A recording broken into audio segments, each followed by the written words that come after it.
My name is Jake Foster, and I'm a reporter at Clarksville Now, where each week our team of experienced journalists write about the latest happenings in and around Clarksville. We cover it all from the latest restaurant openings to breaking news about our government, schools, and community leaders. Whether you're new to Clarksville or have lived here for the past 50-plus years, I'm sure something has piqued your interest this week. Here are the top stories trending right now on ClarksvilleNow.com. This is Your Week, Your News, a Clarksville Now original podcast. I'm Jake Foster, alongside me, Chris Smith, Editor-in-Chief, Clarksville Now. Hey, Jake. Hey, Chris, and we welcome back Katie Gamble, General Manager here at 5 Star. Hello, happy to be back. And we welcome back Ryan Pluckelman, Operations Manager here at 5 Star. Hello. Good to see you guys again. Yeah. Did you guys do anything fun last week? I went to the TSSAA State Wrestling Championship. That's a lot of letters. That's a lot. Tennessee State Secondary Schools That's Athletic exactly what Association. it is. That's exactly what it is. I think Katie actually had more fun than I did last week. I actually went to D.C. with the Tennessee Association of Broadcasters to lobby on Congress about broadcast issues. Oh, wow. And I'm exhausted. Yeah, that sounds exhausting. I'm actually tired just hearing all of that. Did you have to twist some arms and make some backroom deals? But I'll tell you a true, embarrassing, funny story. So I was so exhausted last night. And, you know, of course, my flight gets delayed coming back because of all the storms. And I'm not going to name the congressman, but I had a meeting with him yesterday. Well, all I could think about was I am getting on that plane and I am going to sleep. So I get on the plane, I crawl over this gentleman, get to the window, I go to sleep. I don't even remember the plane taking off. Land in Nashville. It's about 11 o'clock last night. And I look over and I was like, oh, we met today, didn't we? So I don't know if I was snoring next to this congressman that I met with or not. He's got drool stains on his shoulders. I thought that was you. Yes. Wow. That's funny. Not a finer moment.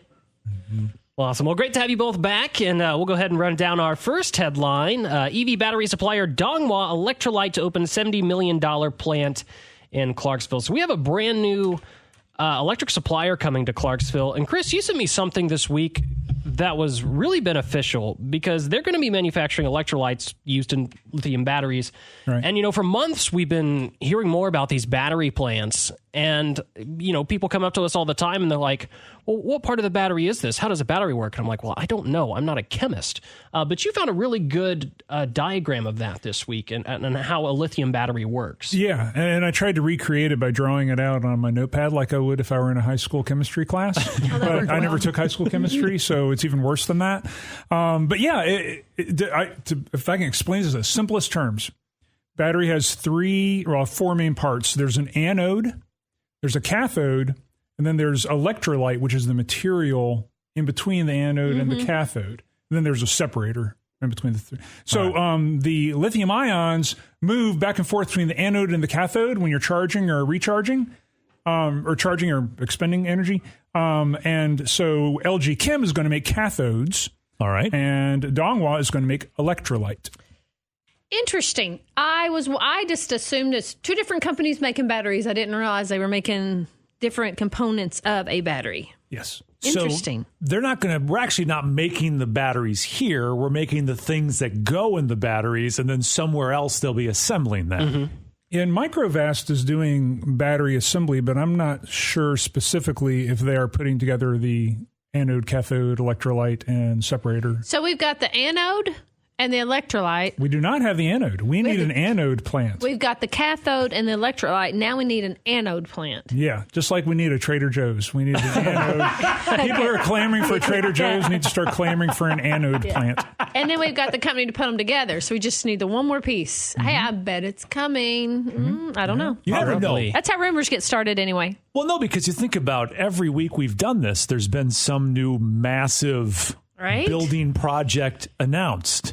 And so, yeah, I can't wait till next week when some anode plant's going to open up, and then Chris can give us his diagram again. That's right. I thought anodes were something up in your nose. Isn't that like it's nostrils, I think, isn't no, it? it's adenoids. Adenoids. I think those are actually in your throat. Okay, never mind. We need to get a doctor on this show. Yeah, no, I'm off subject. I thought it was a lizard. I will tell you that when I first saw the headline, like many people, you know, who see Clarksville Now stories, I just saw the headline. And so I based everything I knew on the story off the headline. And I thought Donghua was like a Chinese Gatorade. Because I saw electrolytes, and I'm like, is there going to be a sports drink factory in Clarksville? And then I realized that no, Donghwa's not a Chinese Gatorade. It has to do with electric batteries. You probably don't want to drink this stuff. You think that, they say that most people make judgment on an article before they read the article. He makes judgment before he even reads a whole headline because it says EV battery supplier. I didn't get to that He part. missed. No, it's the beginning. He missed it. He just skipped over it and went to the electrolyte. So they're not making sports drink, just so everybody knows. Mm-hmm. It could have been Japanese mayonnaise. You never know, because we do have QP coming here. That's right. So That's right. It is easy to confuse. This is going to be awesome, though. It's a $70 million investment. It's going to be a manufacturing plant providing 68 jobs that pay $55,000 to $150,000 per year. And this is excellent because this is something that the IDB and the EDC have really been working hard at, and that's getting higher-end jobs into Clarksville, higher-paying jobs into Clarksville. So the lowest job on this totem pole here is going to pay $55,000, which is really incredible. And, it's going to support efforts already going on at LG Chem and Microvast. And the EDC is really excited about it. And the thing that I found really cool, especially in this battery education portion, is I had no idea how much power like a battery has as far as like charging goes. And the diagram that we saw, because, your battery, your phone is a lithium battery. It runs out of battery and you charge it, and magically it has power again. But those ions are moving in through that electrode. So this is going to be a very important part of that process. But it'll be interesting to see what all jobs come out of that. They'll be producing, I think, 80,000 tons of electrolytes, which is a lot of tons. Yes, that is, Jake. They ought to be 80,000? plenty hydrated. But it's interesting to see that Clarksville is becoming almost Battery City, USA. We've got these different components and these huge factories coming here to build these components. And it seems like the road to the future goes through Clarksville. Yeah, we need a sports team called the Chargers. We do, or something. Right? Now that's clever, Chris. My hometown actually has a sports team called the Chargers. Oh, it's already taken. Central Chargers. Dang it. That little lightning bolt is their symbol. Honestly, as fast as we're growing in Clarksville, I mean, they're getting ready to open Kirkwood High School next year. There's going to be another high school they're going to build. There will be a Clarksville Chargers high school team at some point. Yeah, there would have to be. And then we're going to go ahead and move on to our next headline. TDOT cites communication breakdown between contractors for Clarksburg sign error. Okay, you guys weren't here last week to talk about Clarksburg, so I got to hear your thoughts on this. I assume you both saw the article. Oh, I saw the article. I have not seen the actual sign, but it was pretty impressive. Jake and I drove through Nashville the day that I guess it was the day after they put the sign up. Yeah, it was last Thursday. After. And Jake took a photo as we were driving by, and we just couldn't believe somebody actually did that. Because you would think that the people who were installing it, I mean, mistakes can happen, but you would think that at some point somebody would say, "Wait, Clarksburg? That's not Clarksburg," but maybe they aren't from Close here. enough. I am sure. Well, the person that was doing it, are they even from this area? I mean, that's just it. You don't know where they could be off in Timbuktu. Yeah, and that's where the communication breakdown kind of started. This was contracted out. Okay. And that's where TDOT said the communication breakdown happened, is they hired a contractor who hired a subcontractor. So likely the people that put the sign up weren't even from here. Weren't even from here. Right. Yeah. So what happened was somewhere between the contractor and the subcontractor, either someone's handwriting was so bad that they couldn't tell a Ville from a Berg, or they typed it in wrong. I hate to say that if I was driving through there, I know this makes me sound like such a blonde moment, I probably would have thought, I wonder where Clarksburg is. It wouldn't even have dawned on me. It probably wouldn't have dawned on me. Clarksville has a Clarksburg nearby? What are the I would have odds? thought. I wonder if there's some small community somewhere along the way that I never heard of. I don't know. Clarksville gets all the good things, even the Clarksburg. Who's going to steal that? Who gets the sign, though? I think That's we true. get the sign because Yeah. they're going to take it down. Apparently, they didn't take it down. They just put Change the letters. They just put a Ville on top of Berg. No. Yeah. They put a sticker over They put it? a sticker on it. Wow. Well, I don't know what what kind There's of really sticker nothing it was. that duct tape doesn't fix. Well, I'm actually okay with that because who knows how much taxpayer dollars a sign would cost. So you can probably change those letters out fairly easily, I bet you. Yeah. What I learned, by the way, because Katie did express a concern that a lot of people online expressed of, there goes more tax dollars being used to correct the sign. apparently the subcontractor and the contractor have to cover the cost themselves of screwing up the signs. So don't worry, folks. Your tax dollars are not going to fix the Clarksburg bumble. Yeah. Not going to Clarksburg. And I think TDOT was really hesitant to talk about this, as they would be. Did you call them? I did. I called them. They didn't answer. And then they sent me an email. So we did the initial article last Thursday, and then they spoke with WKRN News 2 this week, which is where we got some additional information from about where the mistake actually happened, because I don't think last week they actually had it figured out yet. I think they were still working with their contractors because it was a relatively new mistake. But that Thursday that we put out the article, it was fixed by that Thursday night. They had it fixed. But Rebecca Hammond's a spokesperson for Region 3 of TDOT, said at the end of the day, the buck stops at us. We know that it's our responsibility no matter who put it up or didn't. So they did take responsibility for it. And people make mistakes. Yeah. I like that. I like that when people just say it's our fault, we'll fix it instead of blaming everybody else. I respect that. Mm-hmm. Yeah, and you guys weren't here last week, but I was in such a hurry to put that article up, I misspelled TDOT. I did see that on How did you Facebook. spell TDOT? And then Chris Smith kept changing his name on the comments. Yeah. So Chris, what'd you call yourself? Smithberg. I saw that. That was funny. Yeah. How did you misspell TDOT? Well, I was trying not to spell, and Chris can attest to this. Ever since I moved here, I keep calling it INDOT because that's what Indiana's Department of Transportation was INDOT. So I've been typing INDOT until about 5 months ago, and then I misspelled TDOT trying to spell TDOT, if that makes sense. Gotcha. So mistakes happen, but it was fixed. So. Oh, they were all over you on Facebook. Yes, they were. Yes, they were. Yeah. And rightly so. And rightly so. I should have had it spelled correctly. Did your wife have to tell you, like, Jake, put the phone down? They're going to still make fun of you. No, Chris, I was sitting there. I was like, oh, my gosh, you're tearing me apart. Like, Mr. Chris Smithberg was his advocate. Yeah. So see how they like it. I will say that this whole Clarksburg sign mix-up has given you two at Clarksville Now the best April Fool's joke possibility ever. Yeah. To call it Clarksburg.com for one day. Clarksburg.com. Oh, that's hilarious. But now nobody would believe it because you just told them. Well, I mean, I'm assuming not everybody. I know everybody listens to this podcast for Jake Foster. But sure. in case nobody missed it, Oh, that would be funny. Yeah. Clarksburgnow.com. Clarksburg. We better buy that domain name and make sure it routes back to ClarksvilleNow.com. Somebody get Chance on the phone right now. It's going to be another 6 months before the website's up, but it'll be there. We'll get it. ClarksburgNow.com. Yeah. All right, moving on to our next headline, 10 women to remember as part of Clarksville history. This was a really cool piece. I feel like I really learned a lot. Chris, you actually put this together. You want to talk a little bit about this? Yeah. So we had just done a piece on Black leaders for Black History Month, and we were looking at women's history, and I thought, here's a really good opportunity to do a little bit more research and just see if we can come up with 10 women who are really influential in Clarksville's history. Mm-hmm. My only caveat is that they actually have to have done their work here in Clarksville, not just somebody who lived here for 6 months and then moved before they were one.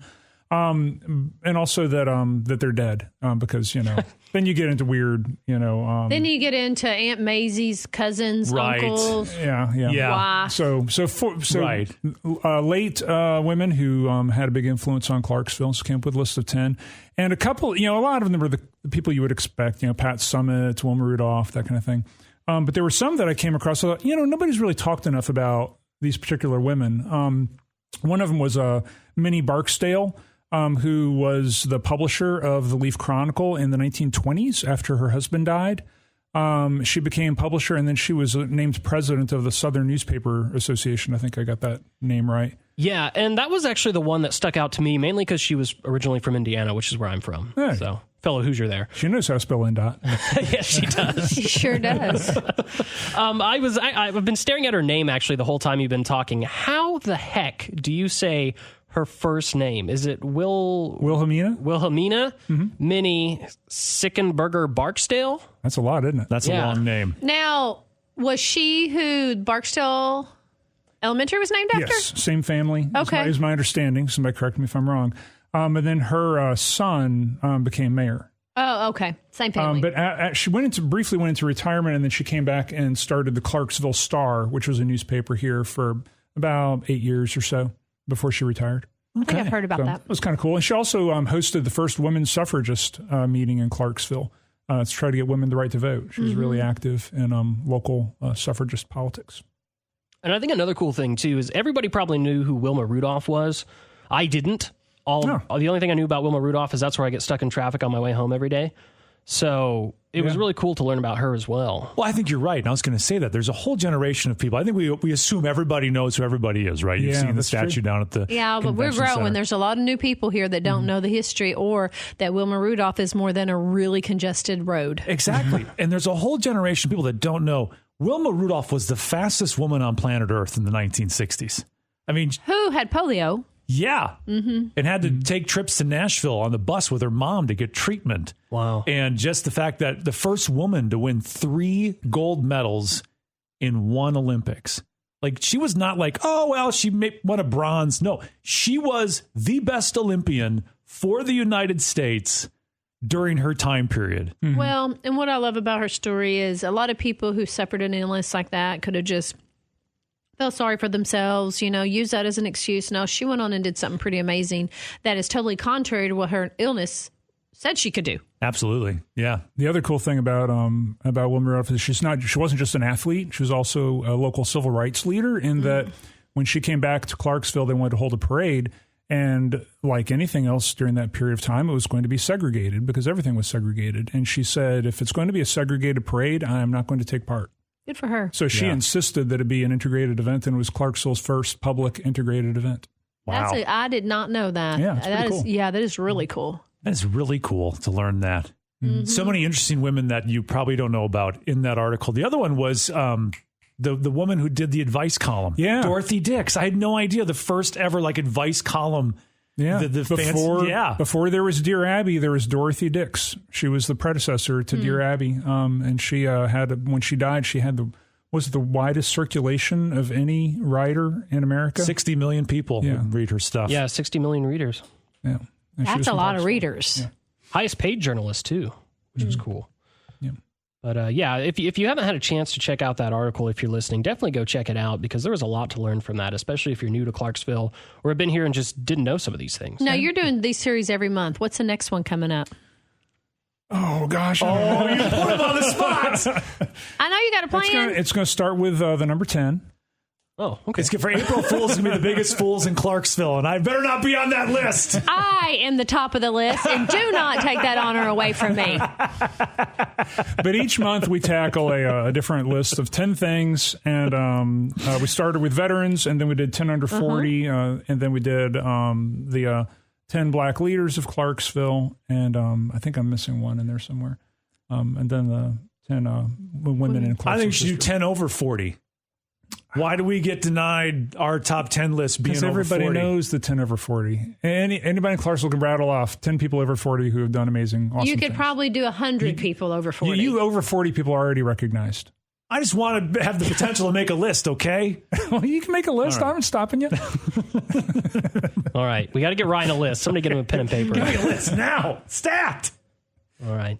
We'll move on to our next headline. This one I'm really excited to talk about. Next headline reads, Good and Messy. Big Dog Kitchen offers Jamaican-American infusion cuisine hot off the grill. I think I'm becoming a food blogger in Clarksville because I have been doing so many restaurant articles lately. But they've been really fun to do because I get to go in and check all these. Yeah, I get to go in and check out all these places. And if you look at this image, the featured image. It's a really great way to help small businesses. Oh, absolutely. I love that. Yeah. But if you look at this featured image on this article, it looks delicious. It doesn't look delicious now because we just had a huge potluck, but it looks amazing. And everything at this restaurant is cooked on a grill. Everything. Well, except for the pasta that's boiled. You can't really grill pasta. I don't think you could probably figure out a way to grill pasta. Maybe you can. I don't know. You can try. He said the only thing that are fried are the wings and fries, but everything else is grilled. It's all fresh ingredients. The owner's name is O'Dane Lindo, and he is actually from Jamaica, but he grew up here in Clarksville. And this business, Big Dog Kitchen, started out as a food truck in North Carolina. He decided to bring it back home, so it's been a food truck around here for probably the last 3 years. And then they just opened their brick and mortar shop about a month and a half ago. He said, I wanted to do something quick and easy We worked at a lot of breweries and things like that because that's big in North Carolina, but I grew up in Clarksville, and a lot of my friends wanted me to come back and bring that same flavor and taste to Clarksville. Where can you find Big Dog's Kitchen, Jake? It's at 555, which is really interesting, 555 Dover Road. Mm-hmm. And it's just a little hole-in-the-wall place. You know, if you drive by... Those are my favorite. Yeah, and it really is amazing. That's the way they described it, as a hole-in-the-wall place. Mm-hmm. So if you drive by, you're likely to miss it. So plug it into your GPS. Make sure you don't miss it because it smells and looks incredible. And the reviews have been phenomenal. Of course, we don't do restaurant reviews, but I've yet to see one negative review from this place. But I think it's also something that Clarksville really doesn't have a lot of. Jamaican American infusion. Mm-hmm. Don't really see any of that. I'm going to have to go try it out because I'm not even sure I know what Jamaican American infusion is. Have you had Jamaican jerk chicken? Yeah. Yeah, so I guess it'd be some of that flavor profile, I would imagine. Yeah, so he said the most popular things, they do quesadillas, jerk chicken, Alfredo pasta, Cajun pasta. So taking American foods but putting a Jamaican flavor to it. Yeah. Okay. There's a lot of that infusion going on. Well, yeah, you would know because you are the food expert of That's Clarksville. True, exactly. You know? So there should be a badge for that on Facebook. You know what I love? When I moved here 17 years ago, there were not a lot of local, even mom and pop places. And I love that they're really starting to open. But not only that, they're surviving and doing well. And the community support them. Yes. I love that. Mm-hmm. A lot of variety. And I think a lot of that comes back to the COVID pandemic. Because I noticed coming out of that, that there's a whole new appreciation for supporting small businesses after so many had to close and so many were shut down. Absolutely. Yeah. So I think if we could say this, one good thing to come out of the COVID pandemic, it was a whole new appreciation for local businesses. Mm-hmm. And this is no exception. One thing that I found really interesting was the Big Dog basket. That's like their main thing. Okay. That's what they're known for. What's in the Big Dog basket? It features wings, loaded fries, which there's a picture of the loaded fries in the article, and they look delicious, and a meltdown. A meltdown is the thing that tops this basket off. Not the thing that Ryan has on Thursday afternoons at 3. I wanted to say more funny things. Now, there's probably more cheese in this one. Oh. Ouch. A meltdown, and this is the way he described it to me, a meltdown is basically a burger, but instead of all the extra condiments and things like that, ketchup, mustard, pickles, you have the burger, the grilled onions, and then you have the Big Dog sauce, which is their house sauce, all right, and the lamb chop sauce, which they also make. And it's basically like a smash burger, and he described it as good and messy. Oh, I love something that just like runs down the side of your cheek. It's so good, He's like, you get sauce all over your arms grease, and stuff. Yeah. He said it's good comfort food, which sounds like good comfort food. But they're open for dine-in and carry-out Tuesday through Sunday from noon to 7. They're actually going to extend their hours this summer until 10 o'clock, which will be really nice. I feel like more places need to be open later at night in Clarksville. Have you learned, by the way, from your mistake with the peach cobbler place? Did you actually try some of the food when you were there? I'm not allowed. Well, no, you go in there and do your story, and you get your little notebook. You write down your little stuff, you jot down your little notes. Why aren't you allowed? Well, I'm allowed to, but we can't accept. You can't accept it because it would be for integrity. Right. But I always try to put out the article first and then go back and try it because I don't want it to be like I'm reviewing it.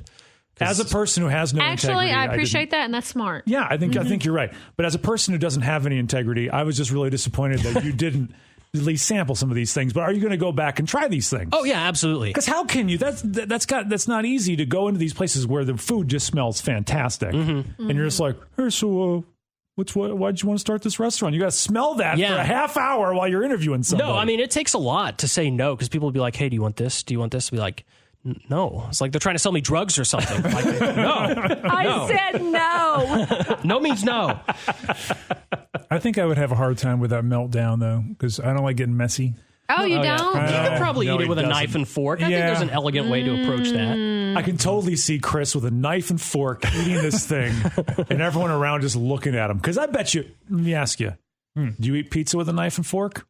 Sometimes. Wow. That was not the answer I expected. If it's really gooey or if it's really hot and I don't want to burn my fingers. What about the beer cheese at Black Horse? I very delicately apply my chip and then I sort of hold my hand underneath it to make sure I don't spill any on myself. Very gracefully. He used the word delicately. Yeah. Yeah, unless I've had 3 or 4 Hefeweizens, and then all bets are off. I'm surprised he doesn't take a chip and then take a butter knife and dip it into the sauce and then apply it nicely to his chip. Like spread it like a cracker. That would be so elegant. That's hilarious. We didn't even talk about this with this business. There's actually 3 people that run this business, and it's kind of a neat story how it got started. When O'Dane came back, was running the food truck, he wanted to go brick and mortar, and he had a friend named Christian who had just partnered up with this guy named Davey Allen, who owned this building. Mm-hmm. And so Davey brings Christian on as his business partner, introduces him to O'Dane, and then the 3 are like, let's just do this. Like, let's just all do this together. So it's basically split 3 ways between these guys. But O'Dane, which you'll see in the picture in the navy blue T-shirt, he is the chef and the master behind the creations and the big dog basket and things like that. So it's kind of a neat way it got started. I do like that. Mm-hmm, very good. And then moving on, we'll talk about food a little bit more. Of course. Our next headline reads, Joe's Garage Restaurant, first floor of Shelby's Trio, opens with Mustangs on display. And of course, there's several photos you can check out in the article. This place looks really, really cool. It's very trendy. Mm-hmm. It is. And Shelby's Trio in itself is really cool because it doesn't matter what you're craving. You could just roll up to Shelby's Trio and go to one of the 3 floors, and I'm sure you could find something to satisfy your appetite. Because you've got Joe's Garage on the first level. You've got I'm not Italian. Traditore di Cat. Yeah, exactly what he said on the second level. And then you've got Skyline 500, Clarksville's first rooftop bar, which we talked about in our first episode. You've got that on the top level. So this is the bottom level, and it just opened. And it is really cool. Lee was actually the one that covered this, Lee Irwin. And one of the first things I asked him was how they got the Mustangs in there. They have a big door. They have a big door? They have big garage doors, yeah. Gotcha. What I did learn in there, because they have a section where they have these old muscle cars because they love to collect these Shelby Cobras and these Shelby Mustangs. And so they had to put a special tint on the windows to keep the sun from wearing on the paint. And they actually have air conditioning units nearby so it doesn't get too hot in that area. That makes complete sense, yeah. It's pretty cool. And I guess they have a bunch of them, so they're going to rotate different cars in and out. That's nice. Yeah. Wow. I would be so nervous walking through there, like if I had a drink or something, and then I just trip, and then you spill it on the car. They don't let you drink by the cars, Jake. Okay. It's not like, hey, here's a beer. Go sit in the Shelby. That's not what it is. I would definitely be one of those people be like, hey, can I sit in the Shelby with this IPA? Can't. The answer is no. The answer is don't even ask. Like, actually, don't even look at the car. So now the Joe's Garage is more your American food. Mm-hmm. Then you've got your Italian fine dining. And then at the rooftop, you've got obviously a bar and some tapas. The tapas. Katie, I'm going to ask you this question because I know Chris won't know, and I know that Jake won't know. Well, Lord, I hope I know then. You're putting me on the spot. Well, no, because you are the most in-the-know person right now. Now I'm really on the spot. You know? I mean, this is Katie knows. Are these trios? Is this a trend other places where people build buildings with like 3 different restaurants in them? Or is this kind of a new idea? I've never heard of this before. I don't know the answer to that, but I will tell you that I have never seen it before. I think that it is a concept that the Mainers probably created on their own. And I know that when we've talked about this before, originally the whole restaurant idea was because it was always kind of Kathy Maynard's dream to own her own restaurant. So this is her husband Joe's way of making her dreams come true. Mm-hmm. So I assume that the whole concept of the muscle cars was their passion of race cars. Yeah. And I think that's where that comes from. But even in other cities, like I haven't seen 3 different restaurants like that. So, but it's a really cool concept. Yeah, and Joe's Garage has all the goodies. They've got 8 different types of burgers, Philly cheesesteaks. They've also got fish and chips, which is good. I like some good fish and chips. Now, there was a dance club in the 1990s that I used to go to in Atlanta called The Masquerade. And the top floor was top 40, Britney Spears stuff, whatever. And then the middle floor was rap, as I recall.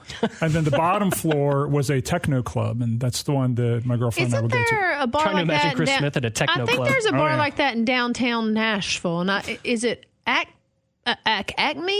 I don't remember. I think so. Acme Boot?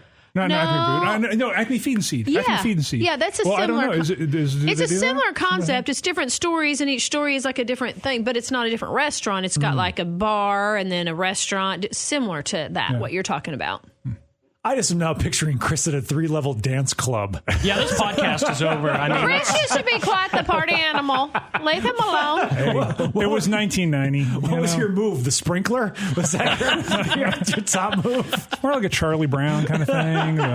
what is a Charlie Brown? Don't ask Okay. him to show you. I have to see the sprinkler Podcast, now. So I don't. Have I don't you know not what seen you're- the sprinkler? Oh, Well, this is a podcast. No. You It's a have to podcast. describe- No, you have to I wanted describe how Chris you- to do it, not you. okay. All right. He doesn't know how to do the sprinkler. Apparently, He's I'm going to the only learn one. before the next video y'all do. I think there needs to be a Clarksville Now instructional video by Chris Smith on how to do the sprinkler. Oh, I well, think that's the next thing. I had 3 basic dances. I know what the sprinkler is. Yeah, the sprinkler. Oh, Yep. okay. See that Yeah, one? yeah. The sprinkler, the shopping cart, and the lawnmower. Those are my 3 basic dances. Okay, never heard of shopping cat and lawnmower, but all I'll right. show you someday. Well, I would rather. I might not want to know.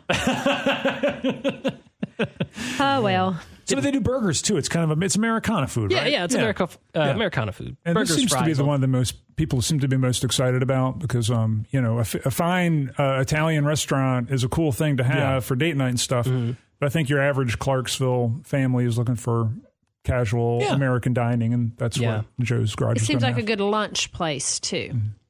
And if you and your spouse can't figure out where to go, one of you could just eat on one floor and the other could eat on the other. There you go. That's always an option. Kind of like going to the movies. Yeah. Where you split up. I'm going to go see Twilight. You go see whatever else. You can't share popcorn when you go into different theaters, though. That's true. Well, that's great because you get your own popcorn and then you don't have to share. Are these the fights of the Foster house? Like, I want my own popcorn, honey. That was an argument, actually, just this last weekend. She's like, will you split a bag of popcorn with me? I was like, no, I think I'll have my own bag. She's like, well, why won't you split a bag with me? That was legitimately, it was hilarious. Man. Yeah. They say romance is dead, but it's alive and well. Jake not wanting to share a bag Right? of popcorn. You're such a gentleman, Wow, Jake. Exactly. Ooh, Yeah. the ladies are swooning. You don't want your wife's grubby fingers all over your popcorn. Don't tell me you're that weirdo too. And see, I like ranch seasoning on my popcorn, whereas my wife doesn't. So there's that. yeah. So We could do a whole series on how you like your popcorn, but we probably need to move on before we go down that rabbit hole. we'll close with this on this one. Joe's Garage is open 7 days a week, which is really cool, from 11 a.m. until 10, Sunday through Thursday from 11 to 11, and on Friday and Saturday from 11 to 11. So plenty of time to check out Joe's Garage. All right.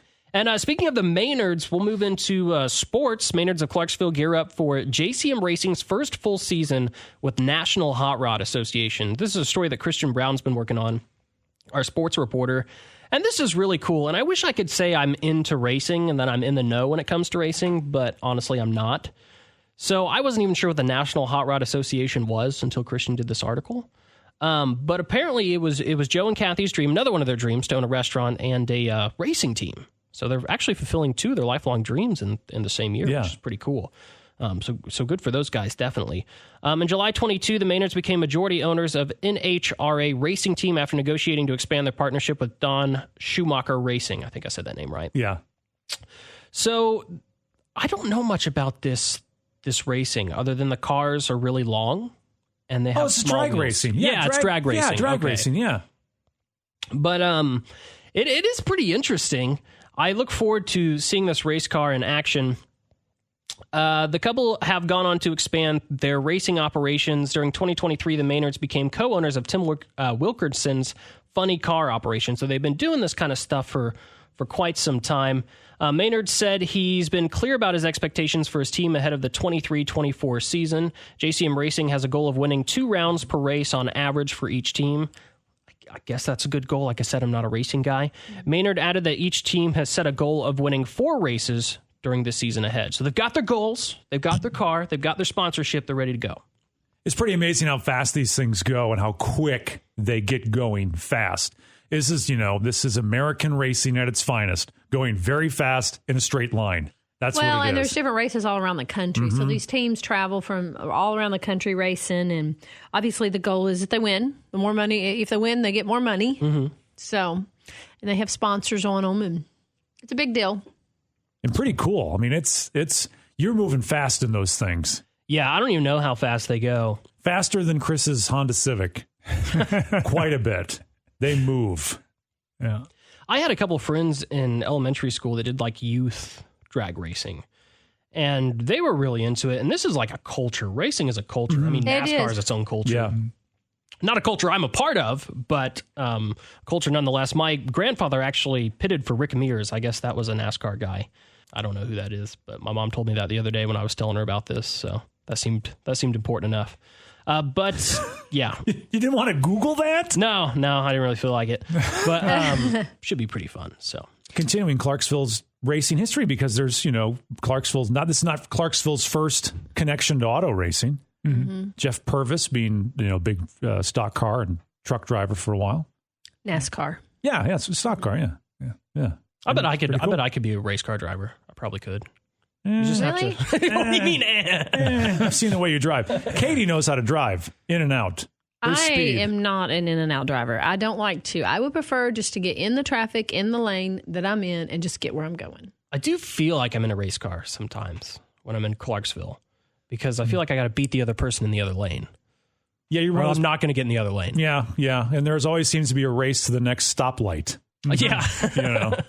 I love it when somebody zooms past me and then we're at the same stoplight looking at each other. Again. Yeah. Right. Yeah. Just like we just did this twice, Very cool. So good week for the Maynards. Yeah. Very good week for the Maynards. 3 new restaurants, essentially, and a racing team. So we're still talking about sports, so we'll move on to this next headline. Middle school football returns. And this is pretty big. Clarksville, Montgomery County brings it back after 43-year timeout. And middle school sports, I'm not a sports guy, but I definitely see how middle school sports can be important. In the community that I was living at before, we went through something similar where we didn't have middle school sports for a while. And they're not only bringing back football, though. They're bringing back volleyball, cross country, because I think the only thing they had was basketball, correct? Yep. Yes. Yeah, that's right. They got rid of it all in the 1980-81 school year when they transitioned from a junior high system to the middle school system. And basically the football team didn't make the transition, just the basketball did. They had intended to bring back football, but it just never happened, and then they just kind of seemed to give up on it. The interesting thing, though, is John Miller, who was the source for this story with Christian, and he's I can't remember what his title is. He's basically heading up athletics for the school system. And District Programs and Activities Coordinator. There you go. His title. His father was Johnny Miller Sr., who had pushed for this back in the late 80s when he was the schools director. He unsuccessfully tried to get middle school sports brought back, and now it ended up being his son who pulled it off.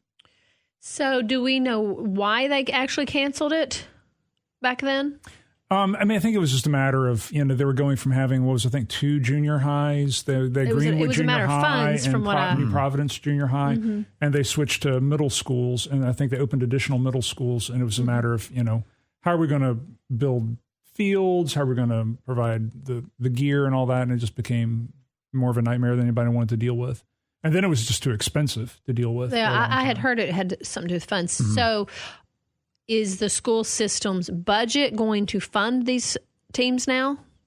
Apparently so.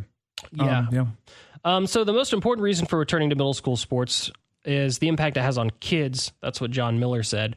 So it is coming back, and I think a lot more people are realizing the impact of local sports on kids. So I think schools are being more apt to fund these programs. Well, what's happening now is a lot of these kids are playing baseball or whatever, but they have to go play on these travel teams, which then costs money.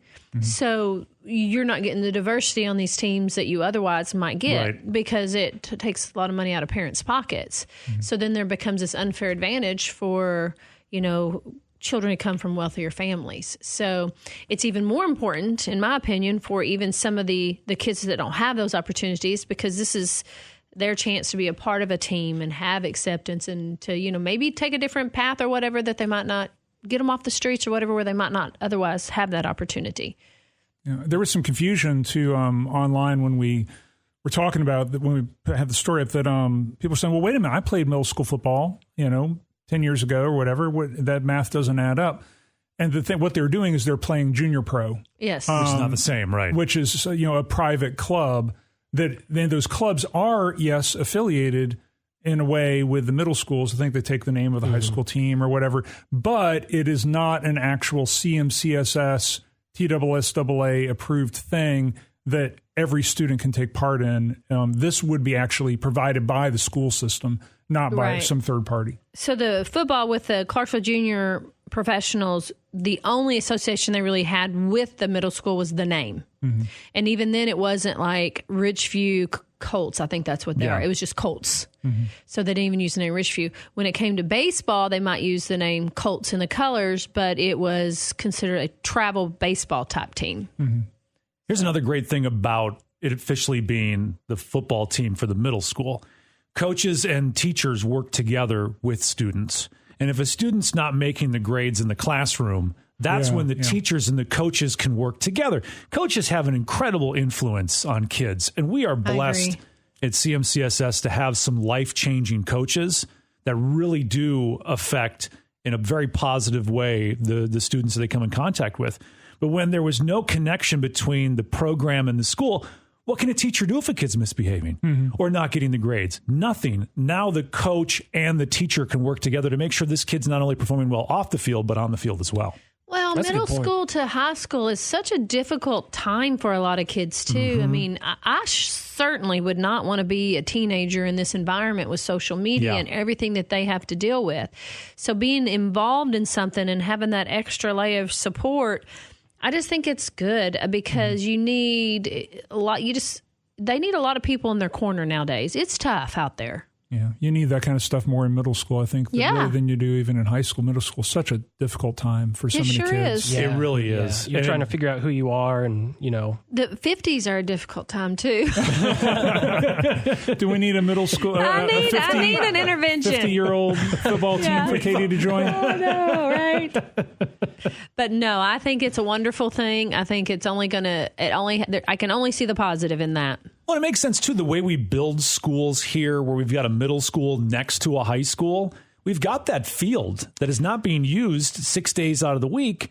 So you can have a game there on a Thursday night or a Saturday night when the high school team is going to play there on a Friday night, or you off schedule each other when the high school team's away. The middle school team can use the field when they're not there. Well, and something else that's changing this year with high school football, I know. I'm not going to get all the specifics, so don't go start writing an article about it. Go do your own research. Put your pen down, Jake.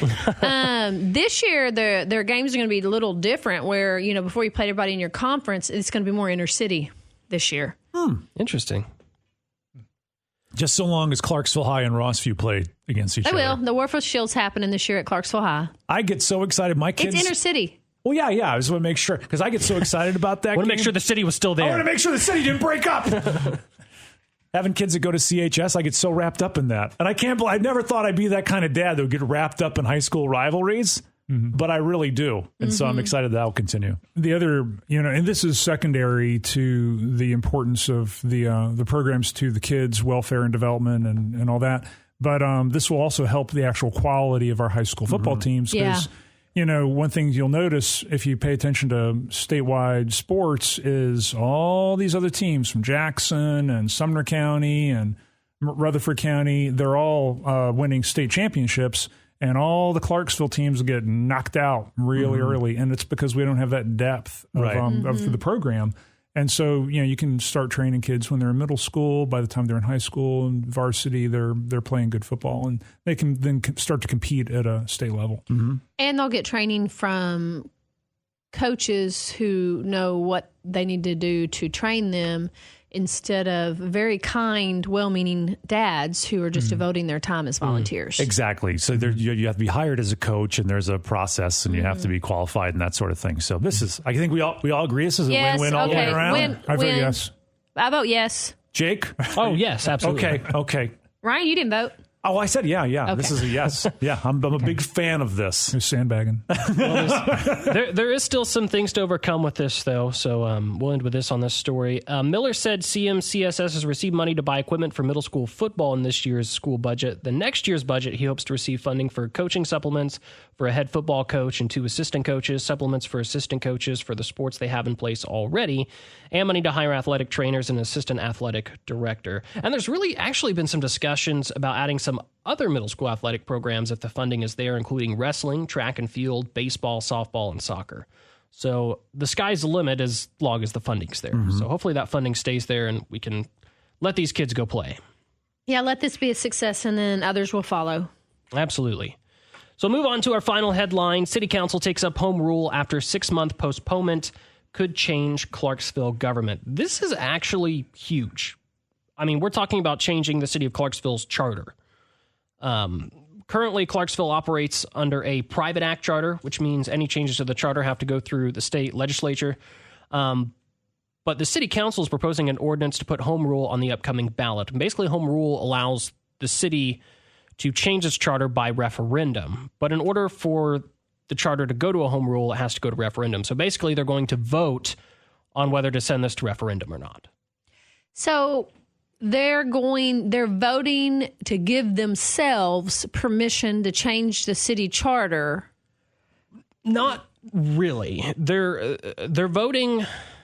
It would be the citizens. So if one of them wanted to propose a change, we would get to vote on the change. It would have to go to referendum. I'm good. Anytime the people get to vote, I'm good with that. So and that's been kind of the Trisha Butler, councilperson Trisha Butler, is the sponsor of this, and this is something that's been going on for over 6 months. It passed its first reading on June 3rd with an amendment by Brian Zacharias moving the ballot initiative from 2022 to 2024 because they originally wanted to have it on the last ballot.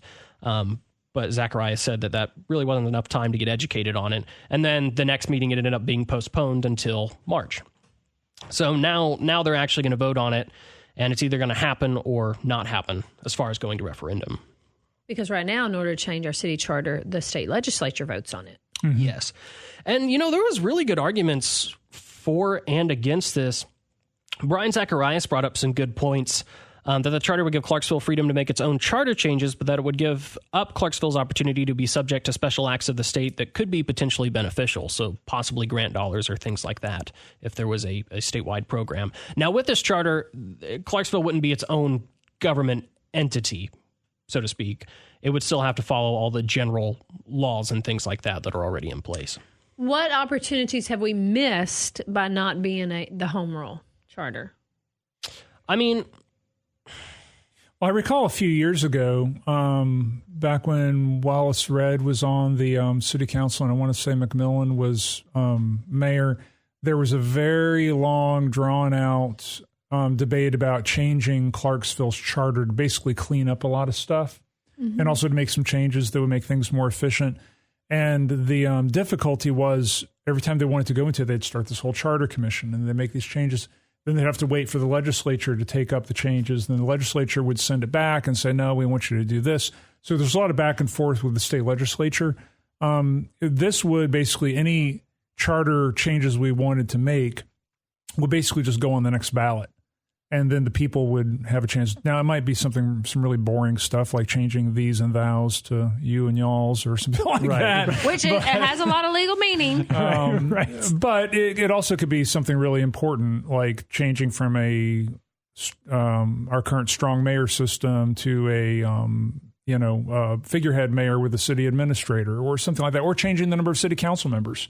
Yeah. Right now we have 12. Term limits. It could be anything. It could be term limits. It could be, there's all kinds of things we could change. And I mean, but the state could come down and change that at any time too. So I mean, we Clarksville could change it. The state can change it. And City Attorney Lance Baker made a good point too. Karen Reynolds, she asked what other impact this would have on state direction in Clarksville. And she said, if we go to home rule, does that protect us from the ability of the state legislator to come in and direct us because we no longer have their approval? City Attorney Lance Baker said the answer was both yes and no. It's yes because you're given the authority to govern your own self with regard to the charter, he said. The answer is no, though, in the ultimate sense, because the state legislator can always change everything about state law really any time at once. And in fact, the state legislature can absolutely do away with the city of Clarksville if it wanted to. It could just revoke the private act charter. He said that, noting the state could also change the home rule law itself if that was desired. So even if Clarksville was to go to home rule, the state could just change what home rule is anyway. Because state law supersedes city government. So, but there's several other municipalities that already have home rule, right? I think he said Chattanooga and Knoxville and who else? I think Jeffersonville. I feel like that was one. So the large cities in Tennessee pretty much already have this. We're probably one of the largest cities that doesn't. Memphis was the other one. Yeah. I do so not that makes think... us like the largest city in Tennessee that doesn't have home rule. So maybe it's something to look at. I feel like that anytime you can give the power to the citizens, it's a good thing. Agreed. Yeah. You know, like if you get to vote. Yeah. Mm-hmm. There's pros and cons to that. Oh, I agree with that too. Because en masse, people can sometimes be really stupid. Chris wanted you don't say. Chris wanted to make this the first issue in the podcast. So we can spend the whole hour on this. I need to do a little bit more research before I say yay or nay, though. I didn't even know what home rule was until I wrote this article, but I did do a lot of research before writing this. And I spent, I think, 5 hours in my office with the door closed, just going through articles and stuff on the pros and cons of this. And a lot of that kind of came to light in the meeting as well. But they will be voting on this at their next meeting. So on the next podcast, we will have the result of that. And we'll talk about that a little bit more. So if right now the state legislature has to vote on any changes to our charter, so if they vote for this to be home rule, that just means there'll be a referendum. The citizens get to vote for whether we want home rule.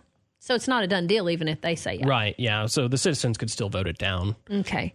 All I tell people is do your research before you vote. Yep. Your research is not Facebook. Yeah. I read it on Facebook. It must be true. Right. Yeah. Memes on Facebook do not count as research. Awesome. Well, that pretty much does it. I mean, that's our stories for the week of February 26th leading into March. And then we'll have a couple follow-ups with some of these coming up on the next podcast. Jake, thanks again. Yeah, thanks for coming, guys. Good to see you, Jake.